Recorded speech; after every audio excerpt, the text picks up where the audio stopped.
Srikaya atau Srikayo merupakan kudapan khas kota Palembang yang dikenal berwarna hijau dan tampak basah karena dikukus. Namun Safiro Pasha dari dapur Kemas Nimas memperkenalkan Srikayo panggang, yang sesuai dengan namanya Srikayo ini dibuat dengan proses dipanggang atau di oven. Untuk proses pembuatannya, bahan-bahan yang dibutuhkan antara lain telur, santan kental, gula, daun pandan, dan daun suji untuk memberikan warna hijau alami. Campurkan telur dan gula hingga gula larut serta tercampur rata. Selanjutnya santan kental ditambahkan secara perlahan ke dalam campuran telur dan gula sambil terus dikocok hingga larut sempurna. Setelah itu adonan disaring untuk memastikan konsistensinya halus sebelum dipanggang. Masukkan adonan Srikayo dalam wadah, tambahkan topping dan panggang sekitar 30 menit dalam oven yang telah dipanaskan.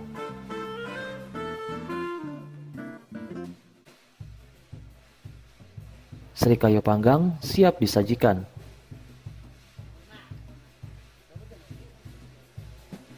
Makanan khas Palembang untuk menu berbuka itu memang sering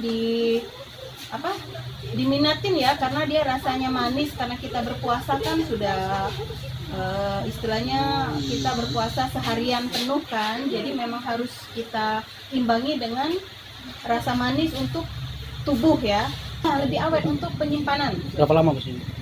Kalau di dalam chiller sih bisa 1 bulan ya. Cuman kalau di suhu ruang itu bisa sampai 1 minggu.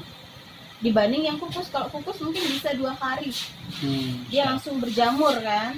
Kalau panggang karena dia teksturnya kan kering, jadi berjamur.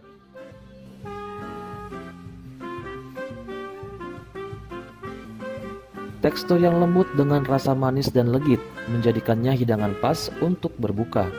Takjil bulan puasa tuh cocok nggak? Cocok banget, jadi ada rasa manisnya, ada rasa gurihnya. Jadi waktu mau buka puasa dengan tajil Srikayo panggang itu kayaknya dia ada tekstur yang garing gini ya, gurih ini. Tapi kalau yang panggang itu dia lebih gurih. Untuk yang tidak mau repot, satu porsi Srikayo panggang dijual Rp5.000. Bisa dipesan secara online ataupun datang langsung ke Jalan Ganda Subrata, Lorong Gotong Royong 3, Gang Sirsak, Kelurahan Sukamaju, Kecamatan Sako, Palembang. Eza PM, Sriwijaya TV.